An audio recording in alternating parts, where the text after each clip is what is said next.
আমাদের জীবনে দুঃখ কষ্ট আছে না? মাঝে মাঝে মন খারাপ হয় না? মাঝে মাঝে মন ভেঙে যায় না? যখন তুমি দেখো যে তোমার কাছে সাইকেল নাই আর তোমার বন্ধু R15 চালায়, মনটা অটোমেটিক ভেঙে যায়, এন্ড ইটস ভেরি নর্মাল। তুমি যখন দেখো তোমার কাছে নোকিয়া ফোন আর তোমার বন্ধু দেখছো আইফোন 15 প্রো ম্যাক্স চালাচ্ছে, দিলটা এমনিতেই ভেঙে যায়। তাই মাথায় রেখো, কোনো মানুষকে কখনো তার গাড়ি দিয়ে তার সুখকে জাস্টিফাই করা যায় না। কোন মানুষকে তার বাড়ি দিয়ে তার সুখকে জাস্টিফাই করা যায় না। একজন মানুষের বেতন 10 লাখ হতে পারে, তার বইয়ের মেকআপ বিল যায় মাসে 3 লাখ টাকা। তার ছেলে গাঞ্জা খেয়ে উড়ায় 9 লাখ টাকা। আমাদের টাকা পয়সা কম হতে পারে, ম্যাক্সিমাম পিপল মাশাআল্লাহ we belong middle class family, আমাদের মধ্যবিত্ত পরিবারের সন্তান আমরা। বাট আমরা যদি শুকরগুজার হতে পারি, ধৈর্যশীল হতে পারি, লাইন শাকারতুম লাযীদান্নাকুম ওয়া লাইন কাফারতুম ইন্না আযাবি লাশাদীদ। কোরআনে আল্লাহ তাআলা বলছেন, আমার যেই বান্দা ধৈর্যশীল হবে, ধৈর্যের গুণ যা অর্জন করবে, শুকরিয়া আদায় করবে, তার গুণ যদি এক গুণ হয়, তার নিয়ামত যদি 1 গুণ হয়, আমি আল্লাহ রাব্বুল আলামিন সঙ্গে সঙ্গে তার নিয়ামতকে ডবল করে তাকে দান করে দিব। কোন সুবহানাল্লাহ। I will increase your নিয়ামা whatever you have, যা আছে ডবল করে দিব। আর যদি বলো যে আমার বন্ধুর আইফোন, আমার কাছে ভিভো, আমার কাছে সামান্য একটা স্যামসং ফোন, আল্লাহ বলতে যা আছে আর কমাই দিন, আরো কমাই দিন। অতএব whatever you have to be happy with that। যা আছে আল্লাহ তুমি যা দিয়েছো আমি খুশি। বলেন সবাই, আল্লাহ তুমি যা দিয়েছো তাতেই আমি খুশি। এটা যে বলতে পারে, এখানে আলেম ওলামা বসে আছে, আমি একটা কথা বানাই বলছি না, যে শুকরগুজার হবে, তার যদি একটা বাড়িও হয়, আল্লাহ তাকে ডবল বাড়ি বানানোর ব্যবস্থা করে দিবে। সুবহানাল্লাহ পড়ে সবাই। সবর লাগবে, ধৈর্য। শীতকাল আসলে মাঝে মাঝে আমাদের নাক বন্ধ হয়ে যায়, এটাকে আমরা বলি সর্দি, নাকি আপনারা কি কন? সর্দি। দেখবেন যে মাঝে মাঝে এক নাকে নিঃশ্বাস বের হয় আর এক নাক একদম বন্ধ। তো অনেক লোক দেখবেন অসুস্থ হয়ে গেলে বলে, আল্লাহ কি আর কাউরে পায় না, খালি আমারই পায়। আছে না? আছে না? মাঝে মাঝে তোমার বন্ধু বলবে, এই বন্ধু কেমন আছিস রে? আর বলিস না, সব দুঃখ আমার কপালেই, দোস্ত আমার কোনো সুখ নাই। এটা হচ্ছে স্পষ্ট বেঈমানি ছাড়া আর কিচ্ছু হতে পারে না। আর এই অন্যায় সবচাইতে বেশি করে হচ্ছে মেয়েরা। মেয়েদের অভিযোগের কোনো শেষ নাই। আস্তে ঠিক বললেন কেন আপনারা? মেয়েদের দেখবেন কোনো অভিযোগের শেষ নাই। স্বামী একজনকে দিয়েছে, একজনের স্বামী আইফোন, তারটা একটু স্যামসংই, বলবে এটা কোনো স্বামী হইল, অমুকের স্বামী আইফোন দিচ্ছে, আমার কিছুই নাই। এরকম প্রেসার দিতে দিতে অনেক স্বামী হার্ট স্ট্রোক করে মরে যায়। আমার বোনেরা প্লিজ শুকরগুজার হবেন, ধৈর্যশীল হবেন। অসুখে বিসুখে আমরা ধৈর্য ধারণ করবো। একজনকে আওয়াজ দিয়ে বলেন, তিনি কে? এবার আমি রেফারেন্স দেওয়া শুরু করছি, একদম আয়াত থেকে রেফারেন্স দিচ্ছি, তবে প্রশ্ন করছি, প্রশ্নগুলো বুঝে উত্তর দিবেন। একজন নবী, যিনি কোন রেওয়ায়াতে 12 বছর, কোন রেওয়ায়াতে 18 বছর লম্বা সময় তিনি হি ওয়াজ সিক, অসুস্থ ছিলেন। মাশাআল্লাহ। নাম ছিল কি বলেন দেখি? আইয়ুব আলাইহিস সালাতু ওয়াস সালাম। আর একটা প্রশ্ন, উনি যখন এত লম্বা সময় অসুস্থ ছিলেন, তখন তিনি আল্লাহকে বলেছেন যে আল্লাহ তুমি কি লোক পাও না আমারই পাও, এটা বলছিলেন? বলেন না, কি বলেছেন? কোরআনে আল্লাহ তাআলা এটাও মেনশন করেছেন। সূরাতুল আম্বিয়া আল্লাহ তাআলা বলছেন, ওয়া আইয়ুব إذ نادى ربه أني مسني الضر وأنت أرحم الراحمين। আইয়ুব আলাইহিস সালাতু ওয়াস সালাম যখন দীর্ঘ লম্বা সময় অসুস্থ ছিলেন, যখন তার প্রত্যেকটা দেহের অঙ্গ প্রত্যঙ্গে পচন তৈরি হয়েছে, সে একটা কোনো অবজেকশন পেশ করে নাই, অভিযোগ নাই। যখনই তার জিহ্বাটা নষ্ট হয়ে যাচ্ছে, পোকা মাকড় লেগে নষ্ট হয়ে যাবে, তখন সে আল্লাহকে বলছে, আল্লাহ সব শেষ, I don't have any kind of objection about that, কোনো অবজেকশন নাই আমার আল্লাহ, বাট যেই জবান দিয়ে তোমার জিকির করি এইটা নষ্ট হলো তো আমি আল্লাহ সহ্য করতে পারবো না। সুবহানাল্লাহ পড়লেন না? তিনি বলেন, আল্লাহ আমি তো ক্ষতিগ্রস্তের মাঝে ঢুকে গিয়েছি, শামিল হয়ে গিয়েছি, আর তুমি না রহমান, তুমি না রহিম, তার মানে হচ্ছে রহমান তো কখনো তার বান্দার কষ্ট সহ্য করতে পারবে। দোয়ার সিস্টেম দেখেছেন কি সুন্দর দোয়ার ভাষা। আর কিছু লোক দেখবেন দোয়া নিয়ে তো মারামারির শেষ নাই, আবার কিছু লোক দেখবেন দোয়ার দিকে তাকান, আমার এই যে এই দুইটা হাত দেখবেন, চেহারা না, দুইটা হাত দেখেন, নামাজ পড়ে সালাম ফেরায়, এমনি ধুইটা কি যে কইরা শেষ। ঠিক আছে, তুই কি রশি পাকাইলি ভাই? কি একটা ভাবসাব। আর বেশিরভাগ আমি আমার নানিকে দেখেছি, মানে আমার নানির বদনাম করছি না, অনেক মানে মহিলাদেরকে দেখেছি এই যে তসবি নেয়, কি যে গুনে আল্লাহ, ওই শয়তানও গুনতে পারবে না এটা, এমন কি যে পড়লো আল্লাহই জানে। বলছে 100 বার সুবহানাল্লাহ পড়েছে, কিসের সুবহানাল্লাহ এটা? 100 বার সুবহানাল্লাহ পড়তে 10 সেকেন্ড লাগে নাকি? এটা ফাইজলাই পাইছেন আপনি। দোয়া করবেন দোয়ার মতো, যেমনটা আইয়ুব আলাইহিস সালাতু ওয়াস সালাম করেছেন, আল্লাহ তুমি না রহমান আর আমি না কষ্টে আছি। যখন এই দোয়াটা করেছে, আল্লাহর দোয়াটা এত ভালো লাগছে, আল্লাহ সঙ্গে সঙ্গে আইয়ুবকে পরিপূর্ণ শেফায়ে আজলা কামেলা দান করে দিয়েছে। এই জন্য অসুখে বিসুখে ধৈর্যহীন হবেন না, ধৈর্যশীল হবেন। একদিন আমি বাসায় ছিলাম, হঠাৎ করে একটা কল আসলো। তখন আমি এত ফেমাস না ভাই, এত ফ্যান ফলোয়ার্স আমার তখন ছিল না। I was very normal man. এটা maybe it has been 3 years, 3 বছর আগের কথা বলছি। কল ধরলাম, তো কল ধরে দেখছি একজন মহিলা কল দিয়েছে, কল দিয়ে কান্নাকাটি, মানে আমার মায়ের বয়সী একজন মহিলা। তা আমি তো এমনিতেও ভীতু মানুষ, আরো ভয় পেয়ে যে কান্নাকাটি করে কেন, কি সমস্যা? পরে বলছে, হুজুর আমার ক্যান্সার ধরা পড়েছে এবং ক্যান্সারের জন্য ডক্টর আমাকে বলেছে যে আমি আর বাঁচবো না, আমার হায়াত শেষ। তো এটা শুনে আই ওয়াজ ভেরি ইমোশনাল, যে মারা যাবে মেয়েটা, মহিলাটা, বড্ড কষ্ট লাগছে আমার। তো বললাম, আম্মা জান একটু ধৈর্যশীল হন, মাথায় রাখবেন ডাক্তার যা বলে, ডক্টর এটা জাস্ট একটা আইডিয়া নিয়ে বলে, কিন্তু মাথায় রাখবেন আল্লাযী খালাকাল মাউতা ওয়াল হায়াতা লিয়াবলুয়াকুম আইয়ুকুম আহসানু আমালা। আল্লাহ বলেছেন জীবনও আমি দিয়েছি, মরণও দিবে একজন, তিনি কে? ওয়া হুয়া আলা কুল্লি শাইইন কাদির, he is capable to do anything in this world and the next. Allah যা চাই তাই করতে পারে। আপনি একটু ধৈর্যশীল হন, একটু দোয়া করেন, একটু দোয়া করেন, যেমনটা আইয়ুব আলাইহিস সালাতু ওয়াস সালাম করেছিলেন। আমি আপনাকে সত্য কথা বলছি, পরে আমি খবর পেয়েছি সেই মেয়েটা পরিপূর্ণ সুস্থ হয়ে গেছে। একদম সত্য কথা বললাম। তো যুবক ভাইরা দেখবা, জীবনে অনেক সময় খারাপ সময় আসবে, বাট আমি একটা উর্দু কথা প্রায় বলি, তারিক জামিয়া থেকে শুনেছিলাম আমি এটা। তারিক জামিয়ার নাম শুনছেন আপনারা সবাই? পাকিস্তানের একজন টপ ফেমাস স্কলার। উনি বারবার বলেন, वक्त हमेशा एक नहीं होता, वक्त कभी बुरा भी होता है, कभी अच्छा भी होता है, और ये वक्त कभी कभी बदलता भी है। আমি আসিফের কথা আমি যদি বলি, এক সময় আমি, হুজুর ভালো বুঝবে আমার কথা, আমি একজন খতিব ছিলাম, আমার বেতন ছিল মাত্র 3000 টাকা। কয় হাজার টাকা? 3000 টাকা। আজকে আমার ড্রাইভারের বেতন হচ্ছে 30,000 টাকা। টাইম হ্যাজ চেঞ্জড, সময় পরিবর্তন। এক সময় আমার বেতন 3000 টাকা, আজকে আমি ড্রাইভার বেতন 30,000 টাকা, আর তো বাদ বাকি বাদ দিলাম। তো কথা হচ্ছে একটা, খারাপ সময় আসছে মানেই ভালো সময় সামনে অপেক্ষা করছে। ফাইন্না মাআল উসরি ইউসরা, ইন্না মাআল উসরি ইউসরা।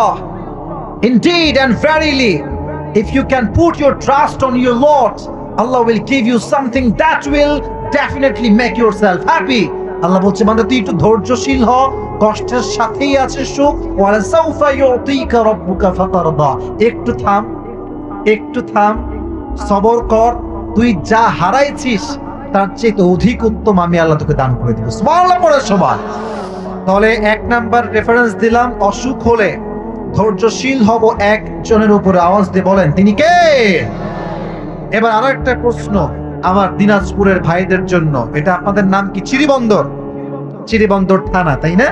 আচ্ছা, একটু বুঝে শুনে জবাব দিবেন। খালি ওয়াজ করলাম ঠিক বে ঠিক সুবহানাল্লাহ এটা বললে কিন্তু ওয়াজ হয়ে যায় না, একটু বুঝে শুনে জবাব দিবেন। মনোযোগ আছে সবার? একটা কাশি দেন সবাই।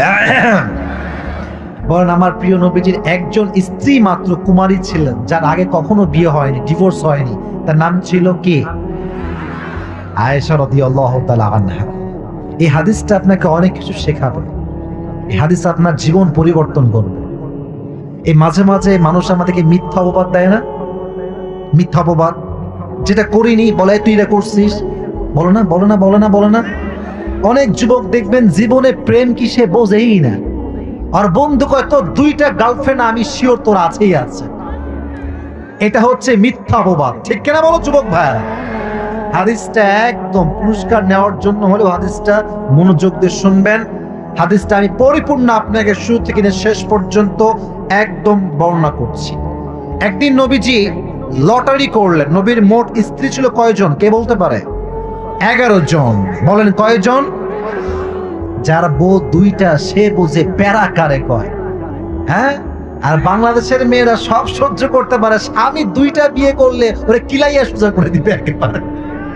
নবীর বউ ছিল 11টা। নবীজি ঘুরতে নিয়ে যেতেন, প্রত্যেক মাসে সবাইকে ঘুরতে নিয়ে যেতেন, বাট এটা ছিল লটারি সিস্টেম। লটারি আপনারা সবাই বোঝেন না? ওই নাম রাখা হয়, নাম তোলা হয়।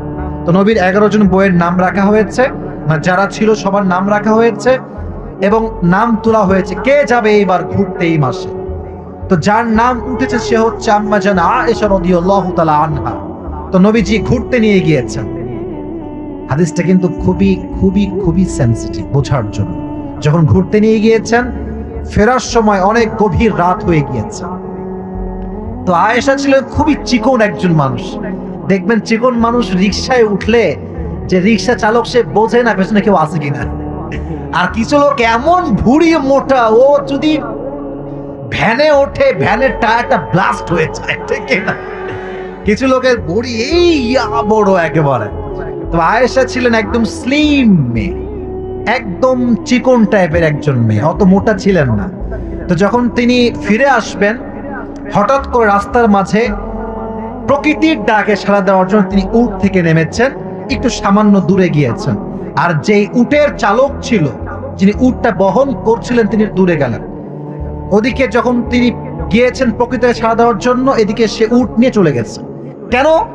সে ভাবছে উনি হয়তো উঠে গিয়েছে, উনি চিকন মানুষ, বোঝা যাচ্ছে না, উনি নিয়ে চলে গেছে উটটা। কিন্তু আমাদের আয়েশা কি উঠতে পারছে যুবক ভাইয়েরা? পারে নাই। যখন আমাদের আয়েশা ব্যাক করেছেন, দেখছেন কি রে, উট কই? উট তো আর নাই। তখন তিনি বুঝলেন যেখানে একটা মিসআন্ডারস্ট্যান্ডিং হয়ে গিয়েছে। তাই তিনি সুন্দর করে চাদর মুড়ি দিয়ে ঘুমায় গেলেন ওই মরুভূমির মাঝখানে। যারা আমরা পিকনিকে গিয়ে ছোটবেলা তো বা এখন দেখবেন পিকনিকের বাস থেকে সবসময় ডাকে মাইক দিয়ে, সলিমউদ্দিন কই রে, গাড়ি ছাড়লো বলে আয় জলদি করে, ডাকে না ডাকে না ডাকে না। তো যখন দূরে গিয়েছে নবীরা সবাই, তখন বোঝা গিয়েছে যে আমাদের আয়েশা মিসিং হয়ে গিয়েছে, উনি আসতে পারেন নাই। তখন নবীজি আব্দুল্লাহ ইবনে মুআত্তাল রাদিয়াল্লাহু তাআলা আনহুকে পাঠিয়েছেন তাকে আনার জন্য। তো যখন সে আসছে, আয়েশা উঠেছে, উঠে ফিরে আসছে। লম্বা হাদিস শর্টকাটে বলছি। যখন তিনি ফিরে আসছেন মদিনায়, মুনাফিকদের সর্দার আব্দুল্লাহ ইবনে সালুল গোটা মদিনায় একটা গুমর ছড়িয়ে দিয়েছে, অপবাদ দিয়েছে যে আম্মা জান আয়েশা নাকি এই যুবকের সঙ্গে জেনা করে বাসায় ফিরে আসছে। এত আস্তে নাউজুবিল্লাহ আপনারা পড়লেন? আচ্ছা, আম্মা জান আয়েশা কি জেনা করার মতো কোনো মহিলা? ওনার চরিত্র তো একদম স্পষ্ট পবিত্র চরিত্র, ঠিক কিনা বলেন যুবকেরা? তার চরিত্রে দাগ লাগায় দেওয়া হয়েছে। এদিকে পুরো জায়গাতে একটা কানা ঘষা শুরু হয়ে গিয়েছে যে আম্মা জান আয়েশার সঙ্গে আব্দুল্লাহ ইবনে মুআত্তাল একটা জেনার সম্পর্ক আছে, কিন্তু উনি এটা জানেন না। আম্মা জান আয়েশা কোনো খবরই নেই তার।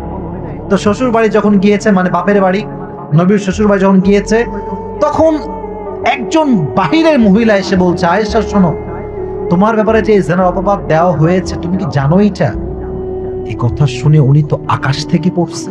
আরে আমি জেনা করেছি, কে বললো এটা? বলছে তুমি জানো না, পুরো জায়গাতে এই অপবাদ ছড়িয়ে দেওয়া হচ্ছে, তুমি নাকি আব্দুল্লাহ ইবনে মুআত্তালের সঙ্গে জেনা করে বাসায় ফিরে আসছো। এই কথা শুনে তার মনটা একদম ভেঙে গেছে, বাসায় গিয়েছে। এবার তার বাবার নাম ছিল আবু বকর রাদিয়াল্লাহু তাআলা আনহু। উনি বলছে, এই আয়েশা, তুমি কি জেনা করেছো? করলে তওবা করো, আল্লাহ মাফ করে দিবে। আব্বার মুখে এই কথা শুনে আয়েশার মন আরো ভেঙে গেছে। আব্বা, আপনি আমাকে বিশ্বাস করেন না? আপনি আমাকে কেমনে কথা বললেন যে আমি তওবা করব? আমি তো কোনো গুনাহ করি না কারোর সাথে এরকম ভাবে। চুপ হয়ে গেছেন। এবার নবীজি নিজে আসছেন। লম্বা হাদিস ছোট করে বলছে, আয়েশা যদি তোমার এরকম কোনো অন্যায় হয়ে থাকে তওবা করে নিও। এই কথা শুনে আয়েশা আর সহ্য করতে পারলেন না। যখন দাঁড়িয়েছিলেন, নবীর মুখে এই কথা শুনে তিনি ঠাস করে খাটে বসে গেলেন। নবী, আপনি আমাকে বিশ্বাস করেন না? আপনি ভাবেন যে আপনার বউ কারোর সঙ্গে জিনা করেছে, এটা আপনি বিশ্বাস করেন? নবী বলছেন, না না না, আমি এটা বিশ্বাস করি না, বাট যদি হয়ে যায় তওবা করে নিও। এবার বললেন, শোনেন, সবাইকে চেনা হয়ে গিয়েছে, এবার আমার একমাত্র ভরসার জায়গা একজন, এবার বলেন তো তিনি কে? আমি ধৈর্যশীল হলাম, আমি সবর করলাম, এবং এই সবরের বিনিময়ে সঙ্গে সঙ্গে আল্লাহ তাআলা তার চরিত্র যে পবিত্র, তার চরিত্রে কোনো দাগ যে লাগে নাই, আল্লাহ নিজে আরশে আজিম থেকে জিব্রাইল দিয়ে আয়াত নাযিল করে দিলেন। তার চরিত্র পবিত্র, কোনো দাগ লাগে না। ইন্নাল্লাযীনা জাউ বিল ইফকি উসবাতুম মিনকুম লা তাহসাবুহু শাররান লাকুম বাল হুয়া খায়রুল লাকুম লিকুল্লি ইমরিইম মিনহুম মাকতাসাবা মিনাল ইথম ওয়াল্লাযী তাওয়াল্লা কিবরাহু মিনহুম লাহু আযাবুন আলীম। আল্লাহ বলছেন, নবী, কাফেররা ষড়যন্ত্র করছে, মাথায় রাখবেন তাদের একটা চিন্তা আছে, আমার একটা চিন্তা আছে, বাট আমার চিন্তার উপরে কেউ কোনো কাজ করার সুযোগ পাবে না। ঠিক কিনা বলেন যুবক ভাইরা? অতএব যদি কেউ অপবাদ দেয়, বেশি ব্যাখ্যা দিবেন না। আর মাথায় রাখবেন, যখন মিথ্যা অপবাদ আসবে, বন্ধুর পরিচয় আপনি পেয়ে যাবেন। কারণ খারাপ সময় হচ্ছে এমন একটা সময় যে মানুষের পরিচয়কে তুলে ধরে। আসতে বললেন যে, জোরে বলেন না, কথা ঠিক আছে না? খারাপ সময় আসলে বুঝবেন যে কে আসলে আই লাভ ইউ বলে ভালোবাসে না। দেখবেন যখন সময় খুব ভালো, আমি আমার জীবনে দেখেছি তো, তাই মাঝে মাঝে বলি, সময় ভালো হইলে খুব গদ গদ, তোমারে ভালোবাসি, তুমি না আমাদের ছেলে। আর যখন দেখবা সময় খারাপ, পকেট ফাঁকা, দেখবা আই লাভ ইউ যারা বলতো না বলবা আই হেট ইউ। সময় ভালো হয়, খারাপ হয়, বাট যে খারাপ সময় পাশে থাকে সেই হচ্ছে আমাদের প্রকৃত পক্ষের বন্ধু। ঠিক কিনা বলেন?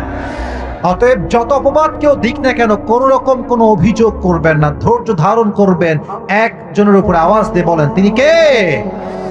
এবার আরেকটা হাদিস বলেন, আমার প্রিয় নবীজির প্রথম যিনি স্ত্রী তার নাম ছিল কি?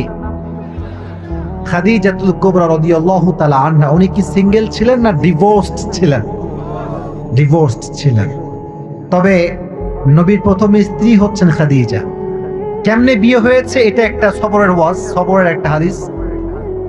ওনার প্রায় 2 জন স্বামী মারা গিয়েছে। আরো বর্ণনায় আসছে ওনার স্বামী মারা গিয়েছে, আর এক বর্ণনা আসছে কারোর সাথে ডিভোর্স হয়েছে। একজন মেয়ের স্বামী মরলে সেই বোঝে যে স্বামীর দামটা কত বেশি। এখন তো মেয়েরা স্বামীকে ইচ্ছা মতো গালি দেয়, এই তোর ওইটা ভালো না, এইটা ভালো না। আর যখন ডিভোর্স হয় তখন তার ঘাড় সোজা হয়ে যায়।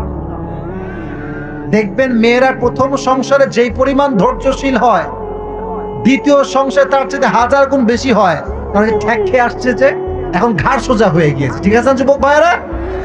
তো যখন 3 জন প্রায় মারা গেল স্বামী, তখন তিনি বললেন, আল্লাহ, আমি আর জীবনে বিয়েই করব না, যতক্ষণ পর্যন্ত তুমি আমাকে না দিচ্ছ আমার স্বামী, আমি বিয়ে করছি না। যুবকেরা, তোমাদের অনেককে শিক্ষা দিবে, যুবকেরা অনেক টেনশন, বিয়ে হয় না কেন, শীতকাল তো পার হয়ে গেল।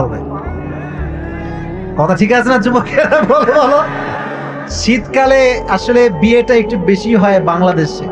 তো এই যে মিডিয়ার ভাইরা আছে যারা শীতকালে বিয়ে করবেন, ভাই আপনি ঈদের পরে পোস্ট করেন, এই শীতকালে পোস্ট করবেন না, এগুলো দিয়ে যুবকদের গা জ্বলে পড়ে ছারখার হয়ে যায়। ঠিক কিনা বল?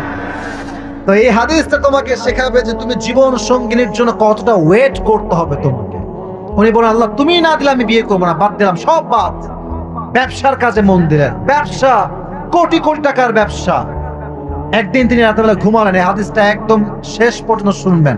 ঘুমিয়ে আছেন রাতের বেলা, হঠাৎ করে স্বপ্ন দেখছেন যে আকাশে তারা, পুরো আকাশটা আলোকিত হয়ে আছে, বাট দুনিয়ার জমিনটা অন্ধকার। আকাশে তাকিয়েছেন, দেখছেন আকাশের তারা খাদিজার বুকের দিকে নেমে আসছে। যখন আকাশ থেকে তারা নেমে আসে, পুরো অন্ধকার দুনিয়াটা আলোকিত হয়ে গিয়েছে। সুবহানাল্লাহ, মন খুশি হয়ে পড়েন, সুবহানাল্লাহ পড়েন। এবার আম্মাজান খাদিজা চিন্তায় পড়ে গেলেন যে স্বপ্নের ব্যাখ্যা কি হতে পারে। তার চাচার নাম ছিল আব্দুল্লাহ ইবনে, তার নাম ছিল ওয়ারাকা বিন নাফেল। ও চাচা জান, আমি একটা স্বপ্ন দেখেছি। কি স্বপ্ন? রাতের অন্ধকারে আলো নাই, অন্ধকার, হঠাৎ করে আকাশ থেকে তারা নেমে এসে পুরো দুনিয়াটা আলোকিত হয়ে গিয়েছে। মা তা'বিরু হাযাল হুলম, এই স্বপ্নের ব্যাখ্যা কি হবে আমাকে বলেন। তখন তিনি তাওরাত খুললেন, ইনজিল খুললেন, খুলে সব পড়ে বললেন, খাদিজা মাশাআল্লাহ, গুড নিউজ, সুসংবাদ। কি সুসংবাদ?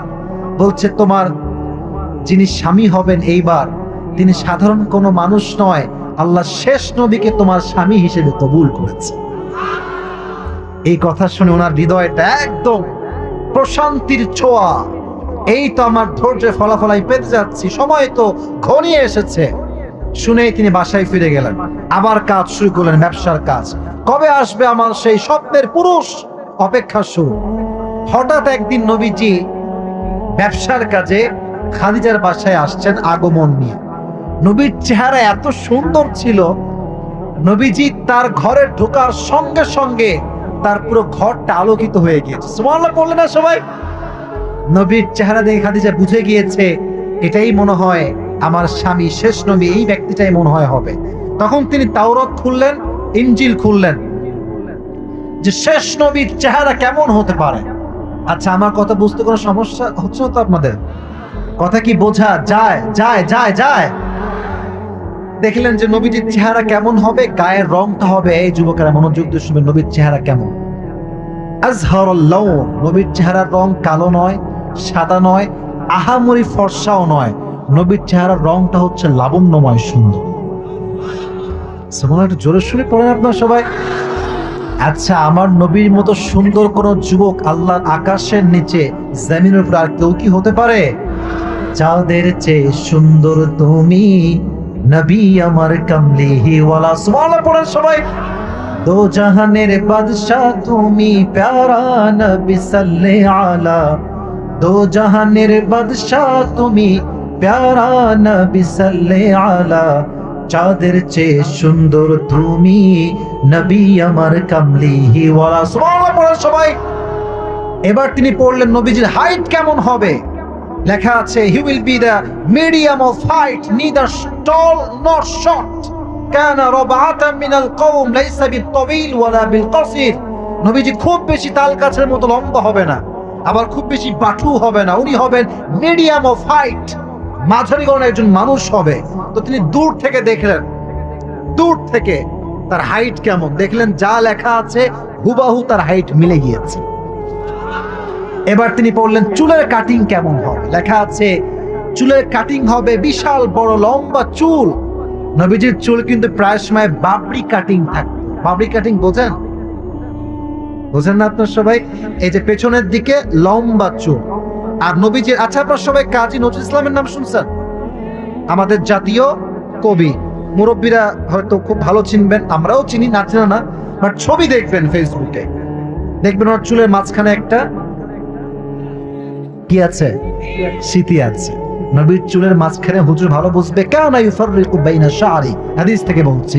নবীর এই চুলের মাঝখানে একটা লম্বা স্মৃতি ছিল, এবং নবীজি আতর দিতেন। যেখানে তিনি সেজদা করতেন, পুরো মসজিদটা নবীর আতরের ঘ্রাণে আমোদ হয়ে যেত। সুবহানাল্লাহ পড়েন সবাই। খাদিজা কনফার্ম হয়ে গেলেন যে এই লোকটাই হবে আমার স্বামী। কিন্তু প্রস্তাব দিবে কেমনে? ভাইরে, সাওয়াল পাল মেয়ে দেখলে প্রস্তাব দিতে পারে, বাট মাইয়া সাওয়াল দেখলে প্রস্তাব দিতে পারে না। কারণ ছেলের ব্যাপার মেয়ের ব্যাপার একদম আলাদা। আমার ছেলে যারা আছে, আমরা একটু বেহায়া টাইপের হই, লজ্জা শরম খুবই কম আমাদের, বাট মেয়েদের লজ্জা একটু বেশি হয়, ঠিক কিনা বলেন যুবকেরা? তো উনি বিয়ের প্রস্তাব দিবে কেমনে, আমি হাদিস থেকে একটু প্রেসাইজলি বলছি। এবার তিনি ভাবলেন যে আমি তো যাওয়া যাবে না, লোক পাঠাই। তার দাসীর নাম ছিল নাফিসা। যুবকেরা বলো, নাম ছিল কি? নাফিসা। বলছে এদিকে আসে। প্রথমে খাওয়াইছে, ইচ্ছা মতো খাওয়াইছে, টাকা দিয়েছে, মানে পাম্পটি যারা কয়। তো বলছে নেন, হাদিয়া দিলাম আপনাকে, শোনান একটা আবদার করবো, রাখবেন তো? নাফিসা একটু বয়স বেশি, সিনিয়র। বলছে আপনি এই যে যুবকটা গেল না, ওর বাসায় যাবেন, গিয়ে তাকে প্রস্তাব দিবেন যে আমি খাদিজা, এই আরবের সবচেয়ে ধনী নারী, আমি তাকে আমার স্বামী হিসেবে গ্রহণ করতে চাইছি। নাফিসা বলছে ও আচ্ছা আচ্ছা, এই জন্য এত হাদিয়া? হ্যাঁ, তা আগে বললেই তো পারতেন। তো এবার তিনি গিয়েছেন নবীর কাছে, নক করেছেন দরজায়, কে আছে ভেতরে? নবীজি গেট খুলেছেন, গেট খুলে বলছে, সালাম দিয়েছে, কথাবার্তা হয়েছে, কেমন আছেন আপনি? বলছে ভালো আছে আলহামদুলিল্লাহ। আপনি ভালো আছেন? কথার ফাঁকে নাফিসা বলছে, আচ্ছা একটা কথা বলবো, মাইন্ড করবেন না তো? নবীজিকে বলছে, আমি আপনাদেরকে বলি না, নবীজিকে এই নাফিসা বলছে মাইন্ড করবেন না তো? নবীজি বলছে কি বলবে রে ভাই, এরকম মাইন্ড করার কথা বলতেছে। বলছে বলেন না, সমস্যা কি, আমি আছি আপনার সঙ্গে। তো বলছে যে আচ্ছা আপনি বিয়ে করেন না কেন? বয়স তো ভালোই, 25 ইয়ার্স ওল্ড, মাশাআল্লাহ, সবই তো ঠিকঠাক, বিয়ে করেন না কেন? তো নবী যে জবাবটা দিয়েছে আমাদের জবাব, যেটা আমরা দেই, নবী বলছে টাকা পয়সা নাই। টাকা পয়সা নাই যুবকেরা, এটা বড় একটা ফ্যাক্ট। যখন বিয়ের সময় আসবে খুব বুঝবা, মেয়ের বাপ কখনো তোমার নামাজ সম্পর্কে জিজ্ঞেস করবে না, দাড়ি নিয়ে জিজ্ঞেস করবে না। মেয়ের বাপের প্রথম প্রশ্ন, বাবা তুই মাসে কয় টাকা ইনকাম করবে? বুঝবা, বিয়ের সময় আসলে বুঝবা। আর একটা কথা বলে ফেলি, রাগটা করলে কিন্তু বলবো না, রাগটা করছেন নাকি আপনারা? আর যখন বিয়ের জন্য মেয়ে দেখতে যাবা, মেয়ে কিন্তু দেখলে মনে হবে ইয়ার ইয়ে তো अभी के अभी जन्नत से भाग कर आई है यार। মেয়ে বলবে যে আপনি প্রথম পুরুষ যে আমাকে দেখেছে, জীবন আর কেউ দেখে নাই। এই যে মেয়ে কথা বলবে বুঝবা যে দাল মে কুছ কালা হ্যায়। পরে খবর নিয়ে দেখবা তুমি প্রথম, তুমি প্রথম। বুঝলে বুঝপাতা, না বুঝলে বুঝে শুনে কাজ করবা। তো নবীজি বলছে টাকা পয়সা খুব কম, টাকা পয়সা নাই, আমি কি করবো আপনি বলেন? তো বলছে ও টাকা পয়সা money fact, it's not a big fact man. তোমার কাছে আমি এমন একজন নারীর সন্ধান দিব যাকে তুমি বিয়ে করবে, মোহর লাগবে না, বিয়ে করবে বাড়ি লাগবে না, বিয়ে করবে খাবার দিতে হবে না, বিয়ে করবে পোশাক দিতে হবে না, বিয়ে করবে কোনো দায়িত্ব তোমার নেওয়া লাগবে না। তুমি কি রাজি আছো? আরে আগে মাইয়ার নাম কোন, কে মেয়েটা? তো বলছে ইসমুহা খাদিজা। সুবহানাল্লাহ পড়ো সবাই, তার নাম হচ্ছে খাদিজা। নবীজির অবাক করার বিষয় জানেন কি হাদিসে আসছে? নবীজি প্রথম থেকে খাদিজাকে মন থেকেই পছন্দ করে। সুবহানাল্লাহ কয় না দিনাজপুরের লোকজনেরা। কিন্তু নবীজও ভাবছে কি রে, আমার ইনকাম 10,000 টাকা, তার ইনকাম 10 কোটি টাকা, আমি কেমনে প্রস্তাব দেই? কিন্তু আল্লাহ বলছে তুমি না দিলে কি হবে, আমি আল্লাহ তোমার জন্য ডিসিশন নিয়ে রেখেছি খাদিজাকে। সুবহানাল্লাহ পড়া সবাই। তো এবার নবীজি লজ্জা পেয়ে বলছে ঠিক আছে, আমি রাজি আছি, বাট আমার আত্মীয় আছে তো, আবু তালেব আমার চাচা আছে, উনি আসবে, তারপরে বিয়ের ডিল হবে। তো বলছে ঠিক আছে, তাই হলো, তুমি আবু তালেবকে নিয়ে কালকে আসবে। বাসায় এসেছে, কথাবার্তা হয়েছে, বিয়ের সব কিছু ডান। বিয়ের মোহর কি দেওয়া যায়? আবু তালেব বলছে আমরা তো খুব গরিব মানুষ, বেশি কিছু নাই, বাট তোমাকে আমরা 20টা উট মোহর হিসেবে দিলাম। আপনারা এই দুইজন কই যায়, কই যায়, কি পেশাব লাগছে না কি লাগছে, কি সমস্যা? নবীজিরা বলছেন 5টা নয়, বলছে 5,000 বকরি আছে আর 5টা দোয়া। Which one you wanna take? কোনটা তুমি নিবা? আলী বুঝে গেছে আমারও ধৈর্যের পরীক্ষা শুরু হয়ে গেছে। আলী বলছে নবী 5,000 বকরি নয়, 5টা দোয়া শিখালেই আমি আলী আপনার জামাই খুশি হয়ে যাব। সুবহানাল্লাহ। 5টা দোয়া শিখে তিনি বাসায় ফিরে আসছেন এবং দুইজন মিলে ওই দোয়া অনুযায়ী আমল করা শুরু হয়েছে। হাদিসে এসেছে অতি সন্নিকটে খুবই দ্রুত আল্লাহ তাআলা সমস্ত অভাব যা ছিল তার গায়বী খাজনাত থেকে দূর করে দিয়েছে। সুবহানাল্লাহ। অতএব অভাবে অনটনে ধৈর্যহীন হবেন না, সবর হারাবেন না, ধৈর্যশীল হবেন, দোয়া পাঠ করবেন, চেষ্টা করবেন, রিজিকের ফয়সালা করে দিবে একজন। আওয়াজ দিয়ে বলেন তিনি কে? আমাদের সবার অভাব অনটনকে দূর করে দিক, সকলেই পড়ে আমিন। এবার আমরা শেষের দিকে চলে আসছি। এবার যদি কেউ ডান বাম হয়, যদি লুঙ্গিওয়ালা হয়, লুঙ্গি ঠাস করে টাইনে ধরে বসায় দিবেন অনেক, ঠিক আছে ইনশাআল্লাহ। এবার দেখবো কে পুরস্কার পায়। সবাইকে আমি ওয়াজটা একদম প্রেসাইজলি পুরো ওয়াজ যা করেছি 1-1.5 ঘন্টার ভিতরে, পুরো ওয়াজটা আমি 2 মিনিটে বলছি, যাতে করে আপনার পুরস্কার পাওয়া সহজ হয়ে যায়। সবাই একটা স্লোগান দেন আমার সঙ্গে, লিল্লাহি তাকবীর। এবার আমাকে জবাব দেওয়ার পালা। বলেন, মায়েরা আমাকে বলতে হবে না, আপনারা মাথায় রাখলেই হবে, আপনারা বলবেন। বলেন আজকে আমাদের আলোচনার মূল বিষয়বস্তুর নাম ছিল কি? মুরব্বীরাও মাশাআল্লাহ অ্যাক্টিভ আজকে, আমার খুব ভালো লাগলো আপনাদেরকে। আবার বলেন আলোচনার মূল বিষয়বস্তু কি? সবর। সবরের ক্ষেত্রে অনেক কথা, বাট আমি এতটা কঠিন আপনাদের জন্য করব না। ইসলাম হচ্ছে সহজ। ইউরিদুল্লাহু বিকুমুল ইউসরা ওয়ালা ইউরিদু বিকুমুল উসর। আল্লাহ সহজ চায়, কঠিন চায় না। আমিও সহজ চাই। আমি প্রথমে একটা এক্সাম্পল দিয়েছিলাম সবরের ক্ষেত্রে, যদি অসুখ বিসুখ হয় দোয়া করে সবর করবেন 1 সপ্তাহের উপরে। তিনি কে? রেফারেন্স দিয়েছিলাম আয়াত থেকে, একজন নবীর নাম উল্লেখ করে। নবীর নাম কি যুবকেরা বলেন? উনি বলেছিলেন যে আল্লাহ তুমি কি লোক পাও না, খালি আমারই পাইছো, এটা বলছিলেন। উনি দোয়া করেছিলেন কি করেন নাই? দোয়া করেছেন। আল্লাহ তাকে পরিপূর্ণ সবরের কারণে পরিপূর্ণ শেফায়ে আজলা কামলা দান করেছে। সুবহানাল্লাহ পড়েন সবাই। 1 নাম্বার। 2 নাম্বার হাদিস থেকে রেফারেন্স দিয়েছিলাম আম্মা জান আয়েশার কথা। ওনাকে ব্লেম দেওয়া হয়েছিল, জেনার ব্লেম। কিসের ব্লেম? জেনা। উনি কি জেনা করেছিলেন? ডান থেকে পায়নি। জেনা করেছিলেন, বাট অপবাদ দেওয়া হয়েছে তাকে। তো তিনি বলেছিলেন যে আল্লাহ তুমি এত বড় অন্যায় করলে আমার সাথে, আমাকে তুমি শেষ করে দিলা, এটা বলছেন। উনি বলেছেন যে বাবা বুঝলো না, মাও বুঝলো না, আমার স্বামীও আমাকে বুঝলো না, এখন আমার একটা সত্তাই আমার সবচেয়ে বড় ভরসার জায়গা। তিনি কে? উনি যখন ধৈর্যশীল হয়ে বসে থাকলেন, বিনিময়ে কি হলো? সবরের ফল। আল্লাহ নিজেই তার চরিত্রকে নিষ্কুলস প্রমাণ করবার জন্য নিজেই কোরআনে আয়াত নাজিল করে দিলেন। সুবহানাল্লাহ পড়েন সবাই।